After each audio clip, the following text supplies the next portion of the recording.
10 tahun bekerja keras dan berhasil membangun rumah 3 lantai, pria ini tidak pernah menyangka kalau semua anak yang ia besarkan ternyata bukan darah dagingnya sendiri.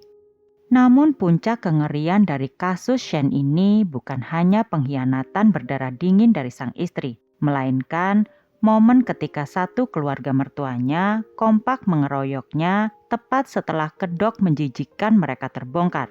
Dan inilah kronologi lengkap di balik kehancuran sebuah rumah tangga yang berujung di meja pengadilan. Pria ini bernama Shen. Ia berusia 34 tahun yang tinggal di sebuah kota kecil di Provinsi Hunan, Tiongkok. Jika dilihat dari luar, hidup Shen terlihat seperti cerita sukses yang pantas dijadikan contoh. Bagaimana tidak, ia kini memiliki 2 bengkel motor yang ia rintis dari nol, sebuah rumah 3 lantai, dan 2 anak yang lucu. Sebuah gambaran yang begitu sempurna. Namun di balik kebahagiaan itu, tak ada yang menyangka bahwa ada keretakan di dalam rumah tangga Shen. Kita kembali ke 10 tahun sebelumnya, saat dimana Shen dan Ling bertemu pertama kali melalui perjodohan. Sebenarnya dari awal, Shen dan Ling bukan dari keluarga yang setara secara ekonomi. Kalau keluarga Shen tumbuh dengan kondisi ekonomi biasa saja, keluarga Ling bisa dibilang cukup terpandang di kota kecil itu. Dan karena itu juga, awalnya keluarga Ling sempat menentang perjodohan ini. Mereka menganggap Shen bukanlah pria yang layak untuk sang putri kesayangan. Akan tetapi, meski sebelumnya merasa enggan dengan perjodohan tersebut, keluarga Ling pada akhirnya menyetujui untuk menikahkan putri mereka dengan Shen. Namun mereka mengajukan syarat, yakni setelah menikah, Shenlah yang harus tinggal di rumah keluarga Ling. Dalam tradisi setempat, Shen dianggap sebagai menantu suruhan atau seorang pria yang tinggal, hidup, dan posisinya diatur sepenuhnya di bawah atap keluarga sang istri. Status itu bukan hanya tentang tempat tinggal. Ini soal hierarki tak tertulis yang harus dipatuhi setiap harinya. Di dalam rumah keluarga Ling, Shen nyaris tak pernah berani bersuara lantang. Ia seperti tahu betul posisinya di sana. Dirinya menyadari bahwa setiap gerak-geriknya dengan Ling akan sangat disorot oleh keluarga istrinya. Bahkan ketika Shen dan Ling tengah dalam sebuah konflik, adik laki-laki Ling tak akan sungkan untuk mendatangi Shen dan mengancamnya. Sama halnya dengan mertua laki-laki Shen. Ia selalu meremehkannya dalam tindak tanduknya, seolah ingin menunjukkan bahwa Shen bukanlah bagian dari keluarganya. Pada titik ini, Shen berusaha memahami bahwa itu semua adalah resikonya setelah menikahi Ling. Maka dari itu, Shen tak mau menyerah begitu saja pada nasib. Satu-satunya cara untuk merebut sedikit hati keluarga Ling adalah dengan bekerja keras untuk menghasilkan uang yang lebih banyak. Setiap harinya, Shen bangun pagi-pagi sekali, pulang larut malam untuk bekerja di bengkel. Kerja kerasnya itu pada akhirnya membuahkan hasil dan Shen pun bisa membuka bengkel pertamanya. Tak lama kemudian ia kembali sukses membuka bengkel kedua. Keuntungan bersih dari usahanya itu bisa mencapai ratusan ribu yuan per tahun. Sebuah angka yang tidak kecil untuk ukuran kota kecil. Dan dengan modal yang ia dapatkan dari bengkel-bengkel itulah, Shen yang selama ini menumpang hidup di rumah keluarga Ling akhirnya bisa membangun rumah 3 lantai. Rumah itu seolah menjadi pembuktian paling nyata yang bisa ia tunjukkan kepada semua orang. Keberhasilan ini tentu didapat dari pengorbanan yang tidak main-main. Sebab selama 10 tahun pernikahan, ketika Shen memeras keringat di bengkel dari pagi buta hingga larut malam, Ling justru menjalani hari-hari dengan cara yang sangat amat berbeda. Ling memilih untuk tidak bekerja dan menghabiskan sebagian besar waktunya di meja judi untuk bermain mahjong bersama teman-temannya. Shen sebenarnya tidak pernah mempermasalahkan tabiat istrinya itu selama kebutuhan rumah tangga mereka tetap terpenuhi. Namun, kebaikan dan kesabaran Shen tersebut justru dibalas dengan desas-desus menyakitkan dari para tetangga. Mereka mulai membicarakan kalau wajah anak-anak Shen sama sekali tidak mirip dengan dirinya. Shen awalnya mengabaikan hal tersebut, namun dari hari ke hari, pikirannya semakin terganggu. Bahkan Shen sampai harus datang ke psikiater untuk memastikan kondisi mentalnya baik-baik saja. Namun nampaknya hal yang selama ini mengganggu pikiran Shen mulai terbukti kebenarannya. Pada suatu hari, Shen tak sengaja memergoki Ling sedang melakukan video call dengan seorang pria asing. Nada bicara sang istri terdengar begitu mesra, sesuatu yang tidak pantas dilakukan oleh wanita yang sudah bersuami.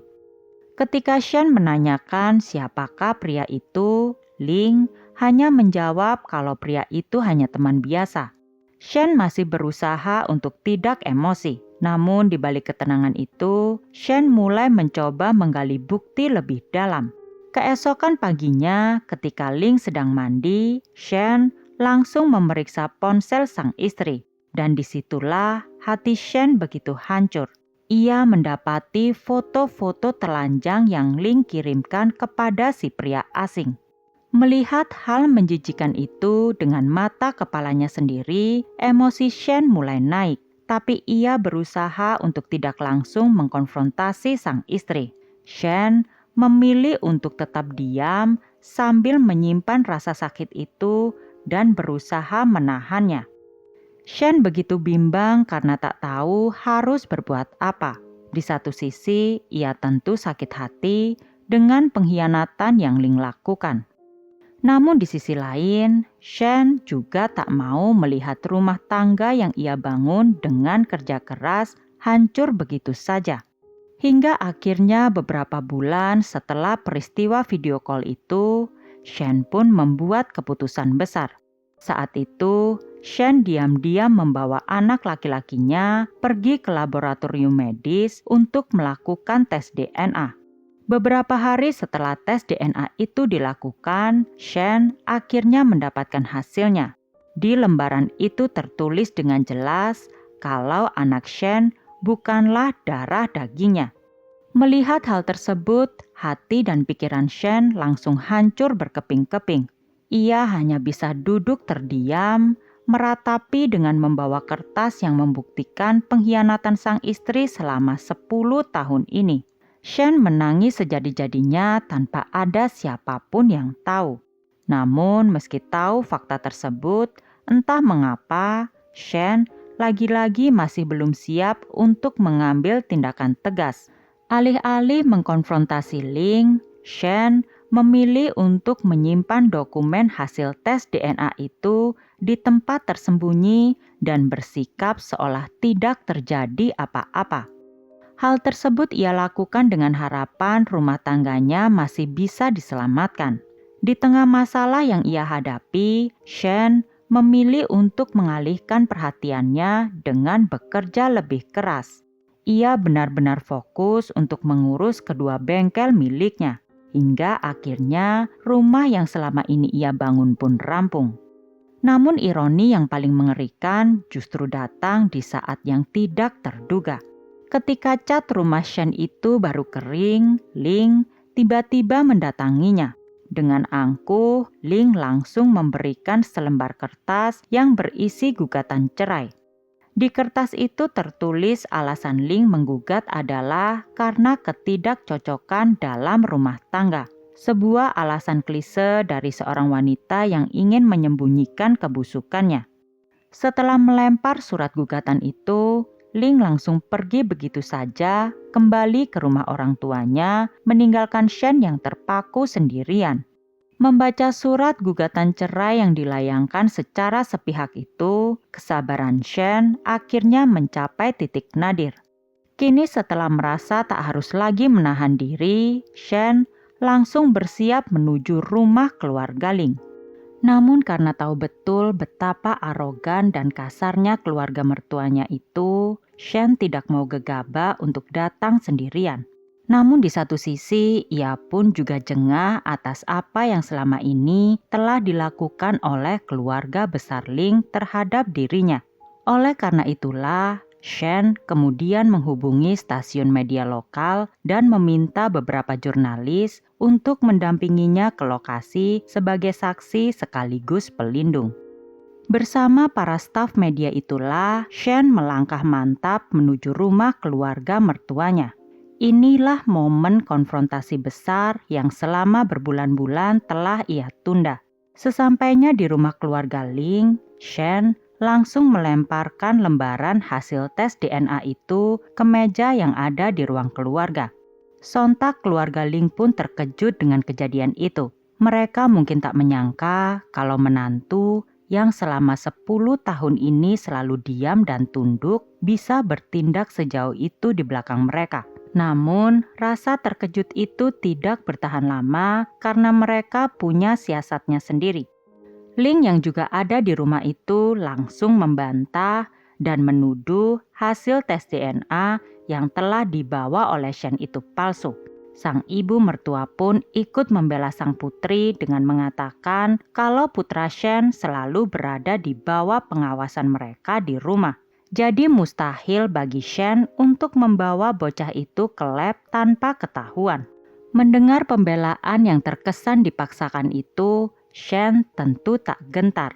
Namun melihat keteguhan Shen itu, seluruh anggota keluarga Ling malah tersulut emosi.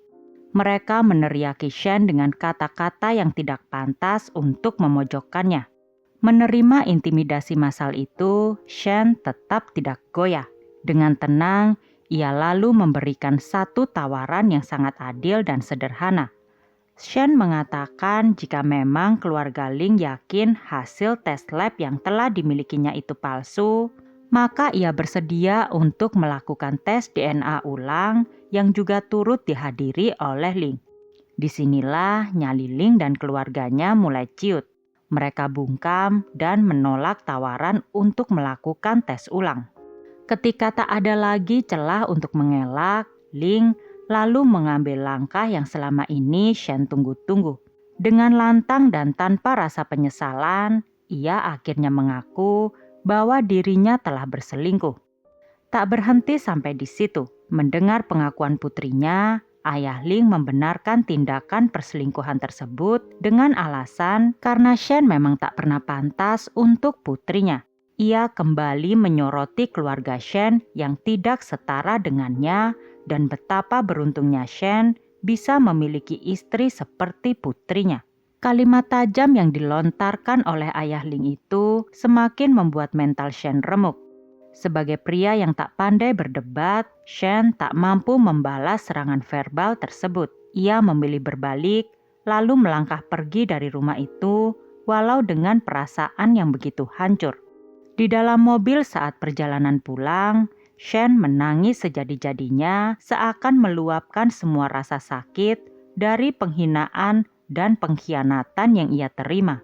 Namun Shen sadar kalau menangis saja tak akan menyelesaikan masalahnya yang kelewat pelik itu.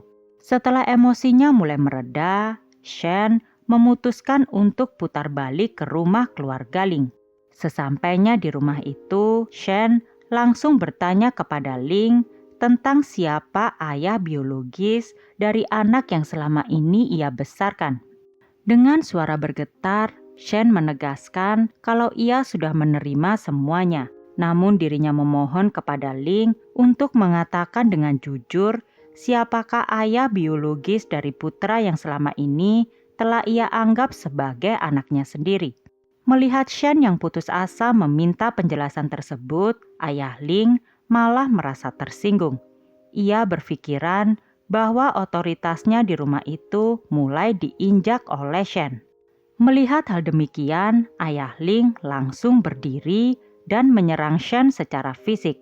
Hanya dalam hitungan detik, seluruh anggota keluarga Ling pun semakin brutal. Kursi-kursi kayu di dalam ruangan itu dihantamkan secara membabi buta kepada Shen dari segala arah.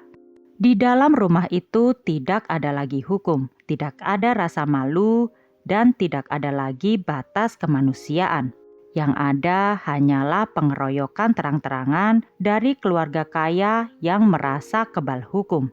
Nyawa Shen bisa jadi terancam hari itu jika saja staf media yang sejak awal mendampingi Shen di lokasi tidak segera bertindak nekat dengan menerobos masuk untuk melerai mereka secara paksa.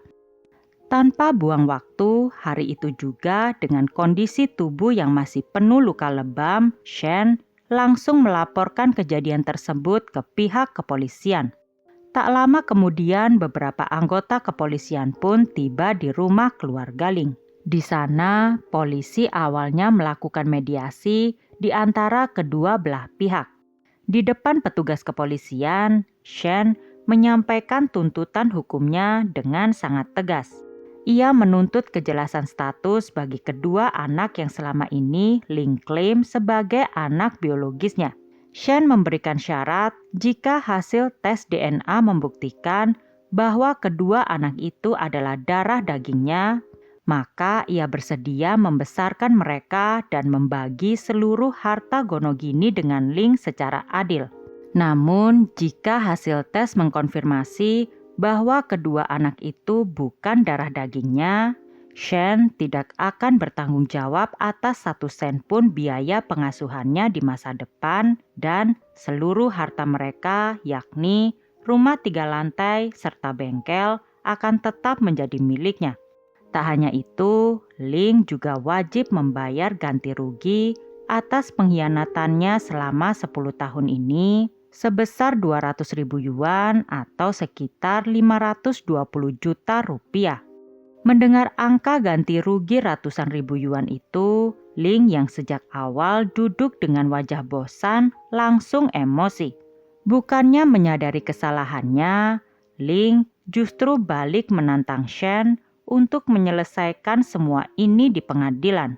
Lebih gilanya lagi, Ling mencoba memutarbalikkan fakta dengan mengatakan kalau saja Shen memperlakukan dirinya dengan baik, maka ia tak mungkin berselingkuh. Melihat tidak ada sedikit pun itikat baik maupun penyesalan dari Ling dan keluarganya, proses mediasi hari itu berakhir buntu.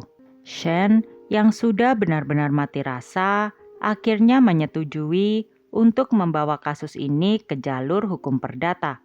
Di dalam persidangan yang berjalan alot, seluruh bukti kuat dibawa oleh Shen, mulai dari rekaman video pengeroyokan dari staf media, bukti chat perselingkuhan, hingga kartu as berupa hasil tes DNA yang tidak bisa dibantah lagi oleh pihak Ling. Setelah melalui rangkaian persidangan yang panjang, majelis hakim akhirnya mengetuk palu. Pengadilan resmi memutuskan mereka bercerai. Hak asuh atas anak laki-laki mereka jatuh ke tangan Ling karena terbukti bukan darah daging Shen. Dan yang paling memuaskan, Ling diwajibkan oleh hukum untuk membayar ganti rugi material dan moral kepada Shen, serta membatalkan seluruh klaim Ling atas kepemilikan rumah 3 lantai yang telah dibangun oleh Shen. Hasil dari proses peradilan tersebut membuktikan bahwa kesabaran dan langkah yang tepat pada akhirnya akan berbuah manis. Setelah putusan itu, Shen melangkah keluar dari gedung pengadilan dengan membawa haknya kembali. Meskipun ia tahu luka yang ada di dalam hatinya tak akan pernah bisa sembuh. Bagaimana menurut kalian? Apakah keputusan Shen untuk membawa kasus ini hingga ke pengadilan adalah langkah yang sudah tepat? Silahkan share pendapatmu di kolom komentar dan jangan lupa untuk like and subscribe. Terima kasih. Bye.